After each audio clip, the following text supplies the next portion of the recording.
ونسلم على رسوله الكريم أما بعد فقد قال الله تبارك وتعالى في القرآن المجيد والفرقان الحميد ومن يوق شح نفسه فأولئك هم المفلحون صدق الله العظيم وصدق رسوله النبي الأمين المتين الكريم ونحن على ذلك لمن الشاهدين والشاكرين والحمد لله رب العالمين. آئیے ہم اور آپ مل کر ایک مرتبہ انتہائی ادب و احترام کے ساتھ اپنے آقا و مولا حضور اکرم نبی رحمت صلی اللہ علیہ وسلم کی بارگاہ بے پناہ میں ہدیہ درود و سلام پیش کریں. پڑھیے بآواز بلند اللہم صلی علی سیدنا و شفیعنا و حبیبنا و مولانا محمد معدن الجود والکرم و آلہ و اصحابہ و بارک وسلم. صلاۃ و سلام علیک یا رسول اللہ صلی اللہ تعالی علیہ وسلم. عزیزان گرامی قدر، آج جس مقدس اور عظیم ہستی کا تذکرہ ہونے والا ہے وہ اسلام کے تیسرے خلیفہ جامع القرآن کامل الحیاء والایقان سیدنا عثمان ابن عفان غنی رضی اللہ تعالی عنہ ہیں. آپ وہ عظیم الشان صحابی رسول ہیں جن کو نبی کریم صلی اللہ تعالی علیہ وسلم سے تین طرح سے قربت اور رشتہ داری حاصل ہے. سب سے پہلا رشتہ یہ ہے کہ آپ چھٹی پشت میں جا کر نبی کریم صلی اللہ تعالی علیہ وسلم سے مل جاتے ہیں. دوسرا رشتہ یہ ہے کہ حضرت عثمان غنی کی سگی نانی ام حکیم بنت عبد المطلب اور سرور کائنات صلی اللہ علیہ وسلم کے والد ماجد حضرت عبداللہ ابن عبد المطلب ایک ہی شکم سے پیدا ہوئے تھے. یعنی ام حکیم اور حضرت عبداللہ سگے بھائی بہن، اور ام حکیم میرے مصطفیٰ کی پھوپھی ہے اور ان کے نواسے حضرت عثمان غنی ہیں. اس لحاظ سے نبی کریم صلی اللہ علیہ وسلم کے بھانجے رشتے میں حضرت عثمان غنی ہیں. دوسرا رشتہ میرے آقا سے آپ کا یہ ہے کہ حضور اکرم صلی اللہ تعالی علیہ وسلم کی دو صاحبزادیاں آپ کے نکاح میں یکے بعد دیگرے آئی. پہلی صاحبزادی حضرت رقیہ رضی اللہ تعالی عنہا ہے اور دوسری صاحبزادی حضرت ام کلثوم رضی اللہ تعالی عنہا ہے. اسی رشتہ داری کو سیدنا سرکار اعلیٰ حضرت نے جب اپنے شعر میں بیان کیا تو کہا نور کی سرکار سے پایا دو شالہ نور کا. یعنی عثمان غنی وہ ہیں کہ میرے آقا جو نور ہیں ان کی ذات اقدس سے ان کو دو کملیاں ملی، دو شالہ ملا. نور کی سرکار سے پایا دو شالہ نور کا، ہو مبارک تم کو ذوالنورین جوڑا نور کا. حضرت عثمان غنی رضی اللہ تعالی عنہ وہ عظیم الشان صحابی رسول ہیں کہ میرے آقا نے حضرت بی بی رقیہ رضی اللہ تعالی عنہ کے وصال کے بعد جب ام کلثوم رضی اللہ تعالی عنہ کا نکاح کیا تو حضرت ام کلثوم رضی اللہ تعالی عنہ کے وصال کے بعد حضرت عثمان غنی بہت ہی زیادہ کبیدہ خاطر ہو گئے. تو ان کی دلجوئی کے لیے آپ نے ارشاد فرمایا صحابہ کی مجمع میں کہ عثمان سے مجھے اتنی محبت ہے، عثمان میری نگاہ میں اتنے معظم اور مکرم ہے کہ اگر میری تیسری بیٹی ہوتی تو میں اس کا نکاح بھی عثمان سے کر دیتا. اور ایک روایت میں یہ آیا ہے کہ میرے آقا نے ارشاد فرمایا اگر میری 40 بیٹیاں ہوتی تو یکے بعد دیگرے میں تمام کو عثمان غنی سے نکاح کروا دیتا. حضرت عثمان غنی رضی اللہ تعالی عنہ وہ عظیم صحابی رسول ہیں کہ جو سابقین اولین میں ہوئے اور جن کا شمار سب سے پہلے اسلام لانے والے مسلمانوں میں سے. حضرت ابوبکر صدیق رضی اللہ تعالی عنہ جب دامن اسلام سے وابستہ ہو گئے تو آپ کی کوششوں سے جنہوں نے اسلام قبول کیا ان میں اب حضرت عثمان کا نام آتا. حضرت عثمان رضی اللہ تعالی عنہ ایک مرتبہ حتیم کعبہ میں بیٹھے ہوئے تھے، ابوبکر صدیق ان کے قریب میں بیٹھ کر کہتے ہیں عثمان تو نبی اکرم صلی اللہ علیہ وسلم آخری پیغمبر پر ایمان لے آ، کیا تو نے ان کی ذات کو نہیں دیکھا ہے، ان کی شخصیت کو نہیں دیکھا ہے، کیا تم نے ان کے نورانی چہرے کو نہیں دیکھا ہے، کیا تم نہیں جانتے ہو کہ وہ مکہ کے اندر ہمیشہ زبان کے سچے رہے ہیں، امانت دار رہے ہیں، جن کی ذات اس کی پرکشش ہے کہ وہ مکمل طور پر اپنے لیے وہ اپنے آپ میں ایک معجزہ ہے۔ یہ گفتگو کر رہے تھے کہ میرے آقا نبی اکرم صلی اللہ علیہ وسلم وہاں سے گزرتے ہیں اور میرے آقا نے ارشاد فرمایا اے عثمان اللہ رب العزت کے جنت کو قبول کر لے، کیونکہ میں تیری طرف بھی رسول بنا کر بھیجا گیا ہوں اور ساری کائنات کی طرف رسول بنا کر بھیجا گیا ہوں۔ تو حضرت عثمان غنی نے میرے مصطفیٰ کے اس جملے کو سننے کے بعد اپنے دل پر اتنا گہرا اثر محسوس کیا کہ اسی وقت آپ نے اپنی زبان سے یہ کلمات جاری کیے، اشہد ان لا الہ الا اللہ و اشہد ان محمد رسول اللہ، میں گواہی دیتا ہوں کہ اللہ کے سوا کوئی معبود نہیں اور محمد صلی اللہ علیہ وسلم اللہ کے رسول ہیں۔ نبی کریم صلی اللہ علیہ وسلم کی ذات سے جب آپ وابستہ ہو گئے اور شرف ایمان سے مشرف ہوئے تو اس کے بعد آپ کے چچا حکم بن ابی العاص نے آپ پر زبردست طریقے سے سختی کی اور اس قدر سختی کی کہ آپ کو کمرے کے اندر بند کر دیا، آپ کو رسیوں میں باندھ دیا اور کہا تو ہمارے باپ داداؤں کے دین سے پھر گیا ہے اور تو نے محمد کے دامن سے وابستگی اختیار کر لی ہے، جب تک تو محمد سے برات کا اظہار نہیں کرے گا، دین اسلام سے بیزاری کا اظہار نہیں کرے گا، اس وقت تک تجھے میں اسی حالت میں رکھوں گا۔ حضرت عثمان غنی نے جواب دیا کہ اے میرے چچا، میں قسم اٹھا کر کہتا ہوں کہ اگر میرے جسم کے ٹکڑے ٹکڑے آپ کر دیں گے، میرے جسم کو پاش پاش آپ کر دیں گے، اس کے باوجود میں محمد عربی صلی اللہ علیہ وسلم کے دامن سے الگ نہیں ہو سکتا ہوں، حضور اکرم کے دعوت دین سے علیحدگی اختیار نہیں کر سکتا ہوں، جس ایمان اور اسلام کی لذت اور چاشنی میرے اندر سرایت کر گئی ہے میں اس سے دور نہیں جا سکتا ہوں۔ حکم بن عاص نے جب ان کے اس کلمے کو سنا تو ان کے اندر ایمان کو لے کر کے ایک جذبہ پیدا ہوتا ہے اور اپنے بھتیجے کے لیے محبت پیدا ہوتی ہے اور پھر اس کے بعد ان کو رہا کر دیتے ہیں اور کہتے ہیں جا تمہارے من میں جو ہے وہ کرو۔ اس کے بعد عثمان غنی رضی اللہ تعالی عنہ نے کھلم کھلا میرے مصطفیٰ کا ساتھ دیا اور مسلمانوں کے لیے اپنے مال و زر کو بے دریغ خرچ کرنا شروع کر دیا، یہاں تک کہ جب مکہ شریف کے اندر مسلمانوں کے اوپر مسلسل ظلم و ستم ہو رہے تھے، مسلمانوں کے اوپر مسلسل ظلم و ستم کے پہاڑ ڈھائے جا رہے تھے، اس وقت اللہ کے نبی نے پہلی دفعہ مسلمانوں کو یہ حکم دیا کہ حبشہ جاؤ، حبشہ کے اندر ہجرت کر لو، وہاں انشاءاللہ تمہیں کوئی پریشانی نہیں ہوگی۔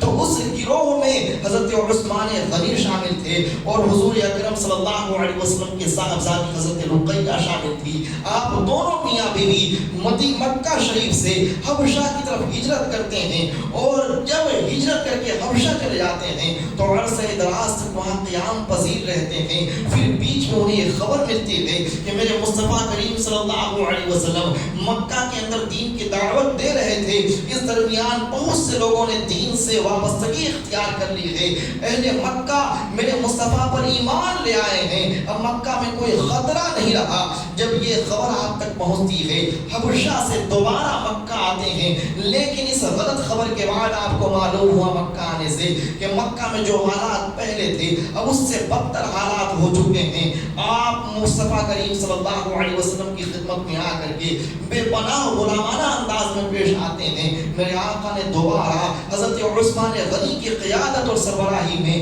مکہ کے مسلمانوں کو کہا کہ اب تم قریب ہی مدینہ شریف جاؤ، اب حبشہ جانے کی تمہیں ضرورت نہیں ہے، مدینہ ہجرت کرو۔ تو مصطفیٰ کے حکم پر آپ نے 2 مرتبہ ہجرت کیا، ایک مرتبہ حبشہ کی طرف اور دوسری مرتبہ مدینہ کی طرف، اسی لیے آپ کو صاحب الہجرتین کہا جاتا ہے، یعنی 2 دفعہ اسلام کی خاطر اللہ کے رسول کے حکم کے مطابق خدا کو راضی کرنے کے لیے آپ نے 2 مرتبہ ہجرت کی، ایک مرتبہ حبشہ کی طرف اور دوسری مرتبہ مدینہ کی طرف۔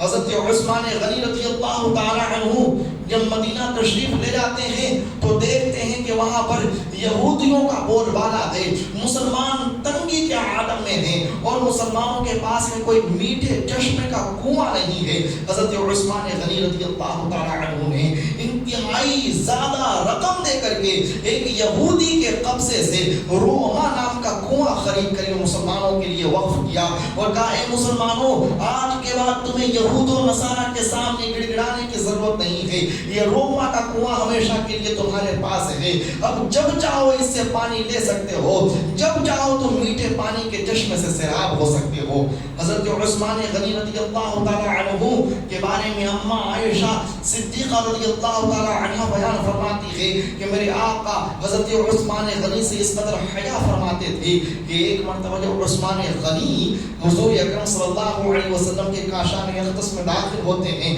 میرے آقا نے فوراً اپنے کپڑوں کو سمیٹنا شروع کر دیا۔ حضرت عائشہ کو دیکھا کہ حضرت عائشہ یہ محسوس کر رہی ہے کہ میرے آقا تو اپنے داماد ہی سے ملاقات کر رہے ہیں، لیکن پھر اس قدر اہتمام کیوں کپڑوں کے سمیٹنے کا؟ تو میرے آقا نے اماں عائشہ کی طرف مخاطب ہو کر یہ جملہ ارشاد فرمایا کہ اے عائشہ، میں کیوں نہیں اس شخص سے حیا کروں اور شرم کروں جس سے فرشتے بھی حیا کرتے ہیں۔ یہ وہ شرم و حیا کے پیکر تھے کہ جن کے بارے میں میرے آقا نے فرمایا کہ فرشتے تک ان سے شرم و حیا کرتے ہیں۔ اور حضرت عثمان غنی کے بارے میں روایتوں میں آیا ہے کہ حضرت عبد الرحمن بن خباب فرماتے ہیں کہ جب میرے آقا نے مدینہ شریف کے اندر جنگ تبوک کی تیاری کی، جس جنگ تبوک کو جیش العسرہ بھی کہا جاتا ہے، اس زمانے میں مسلمانوں کے پاس میں نہ کوئی مال و زر ہے، نہ قیمتی اوزار ہے، نہ سامان جہاد ہے، تو آپ نے صحابہ کے مجمع میں ترغیب دلائی کہ میرے صحابہ اپنی اپنی طاقت کے مطابق، اپنی حیثیت کے مطابق، اپنی وسعت کے مطابق راہ خدا میں جہاد کے لیے ساز و سامان کو جمع کرنے کی کوشش کرو۔ صحابہ کرام کو ترغیب دلا رہے تھے کہ حضرت عثمان غنی کھڑے ہوتے ہیں اور کہتے ہیں میرے آقا میری طرف سے 100 اونٹ بھی رہیں گے اور ان کا سارا ساز و سامان میں تلے تنہا دوں گا۔ پھر میرے آقا نے ان کی یہ گفتگو سماعت کرنے کے بعد دوبارہ صحابہ کو جب ترغیب دلائی تو عثمان ابن عفان پھر کھڑے ہوتے ہیں اور کہتے ہیں میرے آقا اب میں 200 اونٹوں کا نذرانہ پیش کرتا ہوں۔ میرے آقا نے پھر ترغیب دلائی تو انہوں نے کہا میرے آقا اب میں 300 اونٹوں کا نذرانہ پیش کرتا ہوں۔ میرے آقا ان کی اس جانثاری سے اور ان کے اس فداکاری کے جذبے سے اس قدر خوش ہوئے کہ آپ نے کہا ابو عثمان اگر نفل عبادات بھی نہ کریں تو انہیں کوئی ضرورت نہیں کسی اور عبادت کی، ان کی یہی عبادت آخرت میں ان کے جنت کے حصول کے لیے کافی ہے۔ اور میرے آقا نے جنگ تبوک کے موقع پر جب صحابہ کو جمع کر کے کہا کہ کچھ مال و درہم پیش کرو تو حضرت عثمان غنی نے جنگ تبوک کے موقع پر 10,000 درہم لا کر کے میرے آقا کے قدموں میں ڈال دیے۔ میرے آقا اس قدر ان کی اس قربانی سے خوش ہوئے کہ درہم و دینار کو الٹ پلٹ کر کے دیکھتے تھے اور مسکرا کر کہتے تھے کہ آج عثمان نے جنت خرید لی ہے، آج عثمان کو اللہ رب العزت نے جنت کا تحفہ دے دیا ہے۔ اسی لیے حضرت ابو ہریرہ کہتے ہیں کہ 2 مرتبہ حضرت عثمان غنی نے دنیا میں میرے مصطفیٰ کی زبان سے جنت خریدی۔ ایک مرتبہ جنت اس وقت خریدی جب انہوں نے روما کے کنویں کو خرید کر مسلمانوں پر وقف کیا، اور دوسری مرتبہ جنت اس وقت انہوں نے خریدی جب جنگ تبوک کے موقع پر درہم و دینار کا ایک عظیم خزانہ لا کر کے مجھے مصطفیٰ کے قدموں میں ڈال دیا۔ تو میرے مصطفیٰ نے ان کو جنت کی بشارت 2 مرتبہ دی اور صحابہ کے مجمع میں ان کو اعلان جنتی ہونے کی بھی بشارت دی۔ حضرت عثمان غنی رضی اللہ تعالی عنہ کا حال یہ ہے کہ جب صلح حدیبیہ کا موقع ہوا، جو صلح حدیبیہ اسلام کی تاریخ میں ایک عظیم الشان اہمیت کا حامل ہے کہ جب میرے آقا نے یہ محسوس کیا کہ اب مسلمانوں کی تعداد اچھی خاصی ہو گئی ہے، ہم مکہ شریف میں جا کر کے عمرہ کر سکتے ہیں، تو آپ نے صحابہ کرام کو ترغیب دلائی کہ چلو ہم عمرہ کر کے آتے ہیں۔ حدیبیہ کے مقام پر پہنچنے کے بعد نے آپ نے عثمان غنی رضی اللہ تعالی عنہ کو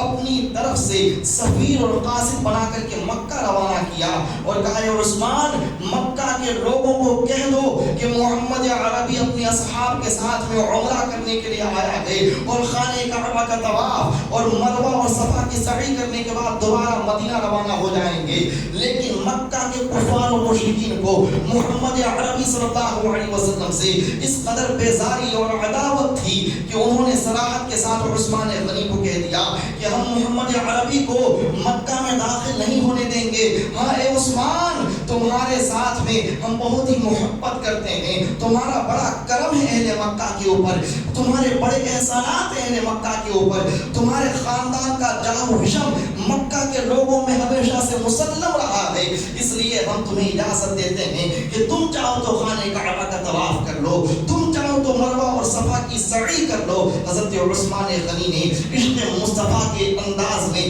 ولولہ انگیز طور پر یہ کہا, کیا عثمان کی روح یہ گوارا کرے گی کہ وہ اپنے آقا و مولا رسول عربی کے بغیر خانہ کعبہ کا طواف کرے؟ کیا عثمان کا دل یہ گوارا کرے گا کہ رسول عربی کے بغیر خانہ کعبہ اور مروہ اور صفا کی سعی کرے؟ اسی طرح سے آپ مکہ سے دوبارہ تشریف لاتے ہیں حدیبیہ کے مقام پر, لیکن آپ کی تشریف آوری میں بہت ہی زیادہ تاخیر ہو گئی. میرے مصطفیٰ تک کسی نے یہ پیغام بھی پہنچا دیا کہ مجھے لگتا ہے کہ عثمان غنی شاید کہ مکہ والوں کے بیچ میں مقید ہو گئے ہیں, ان کو قیدی بنا لیا گیا ہے یا ان کو قتل کر دیا گیا ہے. میرے مصطفیٰ نے صحابہ کے مجمع میں حدیبیہ کے مقام پر 1500 صحابہ کرام سے یہ بیعت لی کہ تم مجھ سے یہ بیعت کرو کہ آخری سانس تک جب تک تمہارے جسم میں جان ہے اور جب تک تمہارے جسم کے اندر سانسیں چل رہی ہے اس وقت تک عثمان ابن عفان کے انتخاب کے لیے میرے ساتھ رہو گے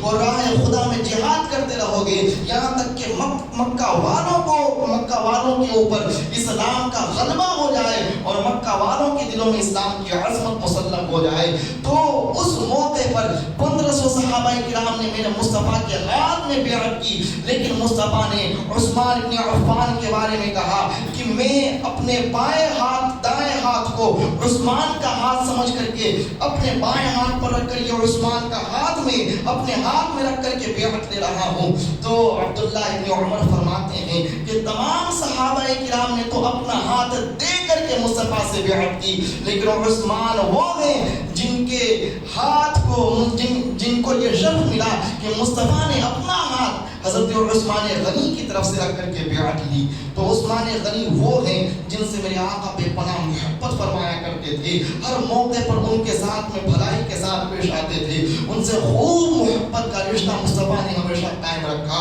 اور جب وہ خلیفہ بنا دیے گئے, جب وہ خلافت پر مسند نشین ہو گئے, تو اس کے بعد میں ان کے زمانے میں جو اسلام کا بول بالا ہوا شروع کے 6 سالوں میں وہ اسلام کی تاریخ میں کبھی نہیں ہو سکا. آپ کے زمانے میں افریقہ کا آدھا حصہ اسلام کے زیر نگی ہو گیا. آپ کے زمانے میں قبرص فتح ہوا, آپ کے زمانے میں رائے فتح ہوا, آپ کے زمانے میں نیشاپور فتح ہوا, آپ کے زمانے میں بحق فتح ہوا, آپ کے زمانے میں ترمز اور بخارا فتح ہوا. سینٹرل ایشیا کا وہ تمام حصہ جو حضرت عمر فاروق اعظم کے زمانے میں فتح ہونے سے رہ گیا تھا, عثمان غنی نے اپنے زمانے میں اس کو فتح کروایا. اور عالم یہ ہے کہ سب سے پہلے سمندری راستے سے جہاد کرنے کا طریقہ حضرت عثمان غنی نے دیا. سب سے پہلے بحری بیڑا حضرت عثمان غنی نے قائم کروایا تھا. حضرت عثمان غنی وہ عظیم الشان صحابی رسول ہیں کہ جب مسند پر خلافت کے مسند پر بیٹھتے ہیں تو اس کے بعد میں آپ نے خانہ کعبہ کے مسجد حرام کی توسیع کروائی. آپ نے اپنے زمانے میں مسجد نبوی کی وہ پرانی تعمیر جو بوسیدہ ہو گئی تھی اس کو پھر سے دوبارہ انتہائی خوبصورتی کے ساتھ میں تعمیر کروائی. مسجد نبوی کی جدید تعمیر آپ کے دور میں ہوئی اور مسجد نبوی کا وہ رقبہ جو پہلے تھا اس میں کافی وسعت اور کشادگی پیدا کی گئی. حضرت عثمان غنی رضی اللہ تعالی عنہ کے زمانے میں ایک اہم کام یہ ہوا کہ اللہ کے نبی نے ارشاد فرمایا تھا کہ انزل القرآن علی 7 احرف, کہ قرآن کو اللہ تعالیٰ نے 7 زبانوں پر اتارا. تو اللہ کے رسول صلی اللہ علیہ وسلم کے ارشاد کے مطابق ہر قبیلہ اپنی اپنے لہجے کے مطابق، اپنے اپنے طرز کے مطابق، اپنی اپنی زبان کے مطابق قرآن کی قرأت کرتے تھے، اور اس کی بنیاد پر ایک قبیلہ والا جو قرأت کرتا وہ دوسرے قبیلے والے کا انکار کرتا کہ وہ قرأت صحیح نہیں کرتے ہیں، تیسرا قبیلہ جو قرأت کرتا وہ چوتھے قبیلے والے کی قرأت کے بارے میں کہتا کہ وہ قرأت صحیح نہیں کر رہے، ہم کر رہے ہیں۔ اس کی بنیاد پر اسلام میں فتنے کا دروازہ کھلنا شروع ہو گیا۔ تو حضرت عثمان غنی رضی اللہ تعالی عنہ نے قیامت تک قرآن پر ہونے والے فتنے کا سدباب اس طور پر کیا کہ قرآن کو ایک لغت قریش پر جمع کیا، قرآن کو قریش کی زبان پر تحریر کروایا، اور قریش کی زبان پر تحریر کروا کے قریش کی زبان پر جمع کر کے تمام عالم اسلام میں اس کے نسخے بھجوائے، اور آپ نے یہ حکم دیا کہ آج کے بعد اسلامی دنیا میں جب بھی قرآن کی قرأت کی جائے گی تو قریش کی زبان پر قرأت کی جائے گی، قریش کی لغت کے مطابق قرآن کو پڑھا جائے گا۔ اس طرح سے قیامت تک کے لیے آپ نے قرآن پر ہونے والے فتنے کو ختم کر دیا، اور قرآن کو ایک جگہ جمع کرنے کے بعد میں تمام اسلامی دنیا میں آپ نے قرآن کے نسخے کو پیش کیا۔ تو آج تک قرآن ہمارے پاس میں جو تمام تحریفوں سے، تمام تصحیفوں سے، ہر طرح کی خرد و برد سے پاک ہو کر کے جو پہنچا ہے، اور آج تک قرآن کے اوپر جو تمام امت مسلمہ کا اتفاق ہے وہ حضرت عثمان غنی کی دین ہے۔ حضرت عثمان غنی کا یہ کارنامہ اتنا عظیم الشان ہے کہ اس کارنامہ میں کوئی ان کا ہم پلہ اور ہم جوڑا نہیں ہے۔ حضرت عثمان غنی رضی اللہ تعالیٰ عنہ کے 6 سال تو انتہائی خوبصورت گزرے، لیکن 6 سال کے بعد میں آپ نے کچھ لوگوں کو جنہیں گورنر بنایا تھا، جنہیں آپ نے حاکم بنایا تھا، ان کی لاؤبالی، ان کی لاپرواہی اور ان کی کوتاہیوں کی بنیاد پر عالم اسلام میں کئی جگہوں پر فتنے اور فساد دھیرے دھیرے برپا ہونا شروع ہو گئے۔ یہاں تک کہ مصر کے اندر آپ نے حضرت عمر بن عاص کو ان کے عمارت سے معزول کر کے، ان کو عمارت سے ہٹا کر کے ایک شخص حضرت عبداللہ بن ابی سرح کو منتخب کیا، لیکن ان سے فیصلہ لینے میں اتنی عظیم الشان خطا ہوئی اور غلطی ہوئی کہ مصر کے اندر ایک عظیم الشان ہیجان برپا ہو گیا، مصر میں ایک عام شورش برپا ہو گئی، مصر کے اندر ایک عام بغاوت پیدا ہو گئی۔ جو لوگ نئے مسلمان ہوئے تھے ان کو حضرت عثمان غنی رضی اللہ تعالیٰ عنہ کے مقام و مرتبہ کا علم نہیں تھا، وہ حضرت عثمان غنی رضی اللہ تعالیٰ عنہ سے بہت ہی زیادہ بیزار ہو گئے، قبیلہ خاطر ہو گئے۔ وہ حضرت عثمان غنی رضی اللہ تعالیٰ عنہ سے انصاف طلب کرنے کے لیے مصر سے مدینہ آتے ہیں، 700 لوگ مصر کے مدینہ آتے ہیں۔ حضرت عثمان غنی رضی اللہ تعالیٰ عنہ مصر کے ان بلوائیوں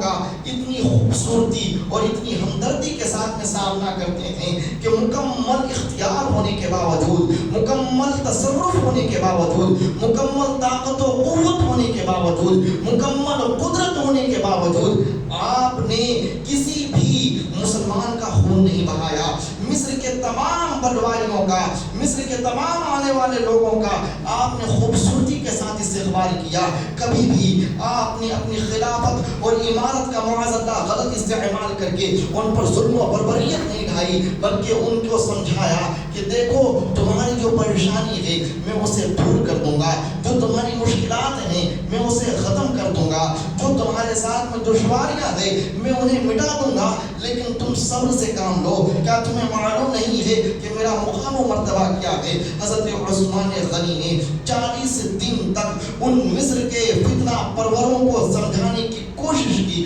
ان کو مسلسل آپ اپنا مقام و مرتبہ بتاتے رہے، لیکن ان ناقبت اندیشوں کو حضرت عثمان غنی کی بات سمجھ میں نہیں آئی، یہاں تک کہ حضرت عثمان غنی رضی اللہ تعالیٰ عنہ 40 دن تک اس تصور کے ساتھ کہ کہیں میں باہر نکلوں گا تو باہر نکلنے کی وجہ سے یہ بہت ہی غصے میں ہیں، بہت ہی جوش میں ہیں، کہیں وہ میرا قتل نہ کر دے، کہیں مجھ کو تکلیف نہ پہنچا دے، جس کی بنیاد پر تمام مسلمانوں میں آپسی خونریزی پیدا ہو جائے، آپسی جنگ و جدال پیدا ہو جائے. آپ نے 40 دن تک اپنے گھر کے اندر محاصرہ رکھا، اپنے گھر کے اندر رہے. اور حضرت علی آپ کے پاس آتے تھے، حضرت طلحہ آپ کے پاس آتے تھے، حضرت مغیرہ بن شعبہ آپ کے پاس آتے تھے، حضرت زبیر بن عوام آپ کے پاس آتے تھے. کہتے تھے حضرت عثمان غنی کو، اے میرے آقا آپ اجازت تو دیجئے، ہم ان 700 لشکریوں کو تہو بالا کر کے رکھ دیں گے. میرے آقا آپ اجازت تو دیجئے،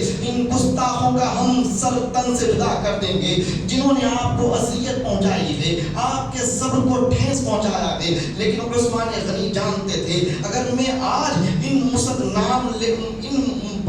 مسلمانوں کا خون بہانے کی اجازت دے دیتا ہوں تو قیامت تک عثمان کو آئیڈیل بنا کر کے لوگ مسلمانوں کا خون کریں گے. حضرت عثمان غنی نے صبر کا اظہار کیا، بڑے بڑے صحابہ کو صبر کی تلقین دی. اپنے گھر کے اندر آپ تشریف فرما ہوتے ہیں اور حضرت علی نے جب دیکھا حالات کنٹرول سے باہر ہیں، آپ نے امام حسن کو، امام حسین کو، امام عبداللہ ابن زبیر کو، امام محمد ابن طلحہ کو امام عثمان ابن عفان کے دروازے پر کھڑا کر دیا. امام حسین سے کہا، اے میرے لخت جگر، امیر المومنین کی حفاظت تیری ذمہ داری ہے. امام حسن کو دروازے پر کھڑا کر دیا، کہا اے میرے نور نظر، امیر المومنین کی حفاظت و صیانت کی ذمہ داری تیرے کندھے پر ہے. حضرت عبداللہ ابن زبیر کو دروازے پر کھڑا کر دیا، حضرت عبداللہ ابن عباس کو دروازے پر کھڑا کر دیا، امام محمد ابن طلحہ کو دروازے پر کھڑا کر دیا. تمام عاشقان مصطفیٰ نے، تمام بڑے بڑے صحابہ کے سپوتوں نے، فرزندوں نے حضرت عثمان غنی کے دروازے کی حفاظت کی. لیکن کچھ بربری، کچھ فتنہ پرور، کچھ ظالم حضرت عثمان غنی کے پیچھے کی دیوار سے اوپر چڑھ جاتے ہیں، حضرت عثمان غنی کے گھر کے اندر داخل ہوتے ہیں اور معاذ اللہ حضرت عثمان غنی اس حال میں کہ قرآن شریف کی تلاوت کر رہے ہیں، اس حال میں کہ آپ کی زبان پر قرآن جاری ہے، اسی حالت میں ایک شخص آتا ہے، آپ کے سر پر تلوار چلاتا ہے اور آپ کی گردن کو دھڑ سے الگ کر دیتا ہے. حضرت عثمان غنی کی زبان پر قرآن کے کلمات بھی اس وقت جاری تھے. عثمان غنی نے صبر کیا، عثمان غنی نے مسلمانوں کے خون کو بہانے سے مسلمانوں کو روکا تھا. حضرت عثمان غنی کی شہادت کا یہ اثر ہوا کہ صحابہ کرام کے ذہن و فکر میں جو زبردست طریقے سے ایکتائی تھی، جو اجتماعیت تھی، جو اتحاد تھی، وہ اتحاد پارا پارا ہو گیا. کچھ لوگوں کو یہ لگا، کچھ صحابہ کو یہ لگا، باوجود یہ کہ عثمان غنی اتنے بڑے بڑے صحابہ کی موجودگی میں تھے، پھر صحابہ کرام کی موجودگی میں عثمان غنی کو شہادت کیسے شہید کیسے کر دیے گئے. عثمان غنی اتنے بڑے بڑے اجلہ صحابہ کرام کی موجودگی میں تھے، ان کو شہید کیسے کر دیا گیا. آپ اسی حضرت عثمان غنی کی شہادت کو مسئلہ بنا کر کے عالم اسلام میں انتشار برپا ہوا. امیر معاویہ مطالبہ کرنے لگے کہ جب تک کہ عثمان غنی کا انتقام نہیں لیا جائے گا اس وقت تک کہ خلافت معلق رہے گی. ادھر مولا کائنات کے دست اقدس پر تمام صحابہ کرام نے خلافت کی بیعت لے لی. اس طرح سے صحابہ کرام میں عثمان غنی کی شہادت کو لے کر کے ایک زبردست فتنہ برپا ہوا، ایک زبردست شورش برپا ہوئی. اور اس فتنے کا اثر یہ ہوا کہ حضرت عمر ابن خطاب جس طرح فرما کر گئے تھے کہ حضرت عمر ابن خطاب کی موت کے بارے میں، شہادت کے بارے میں آقا نے فرمایا تھا کہ جب حضرت عمر ابن خطاب دنیا سے جائیں گے اسلام میں نہ تھمنے والا فتنہ برپا ہو جائے گا.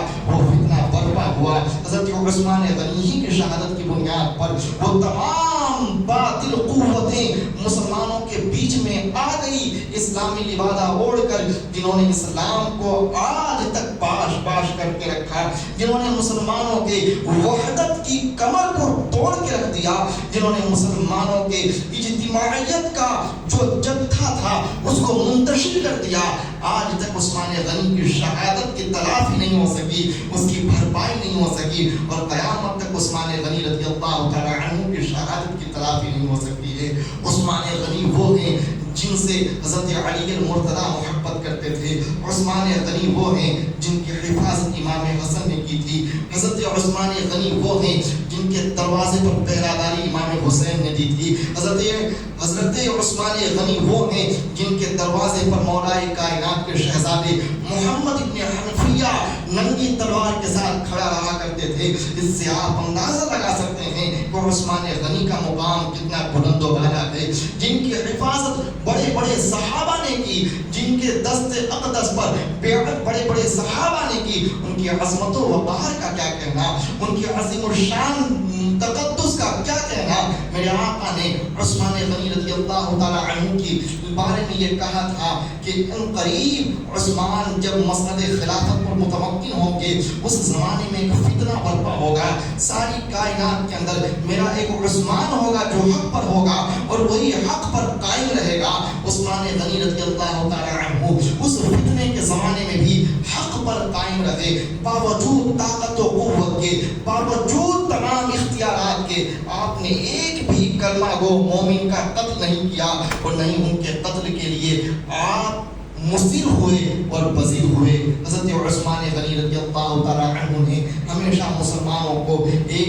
لڑی میں پرو کر رکھا، مسلمانوں کو جوڑ کر رکھا، انہوں نے ظالموں کو بھی بخشا، انہوں نے بربریت مچانے والوں کو بھی بخشا، انہوں نے یہ پیغام دیا کہ انسان کو صبر کرنا چاہیے، انہوں نے یہ پیغام دیا کہ ظالموں کو معاف کر دینا چاہیے۔ عثمان غنی رضی اللہ تعالی عنہ کی سیرت و شخصیت سے اللہ تعالی ہم سبوں کو نور حاصل کرنے کی توفیق بخشے، اور ان کی زندگی کی برکتوں سے ہم سب کو قیامت تک سرفراز رکھے، اور ان کی مکمل سیرت پر ہمیشہ ہمیں عمل کرنے کی توفیق عطا فرمائے۔ انہی چند جملوں پر میں اپنی گفتگو کو تمام کرتا ہوں، اور انشاءاللہ ہمارے بڑے ہی مخیر اور محترم بزرگ ہیں، انہوں نے مجھ سے گزارش کی کہ حضرت ایک مرتبہ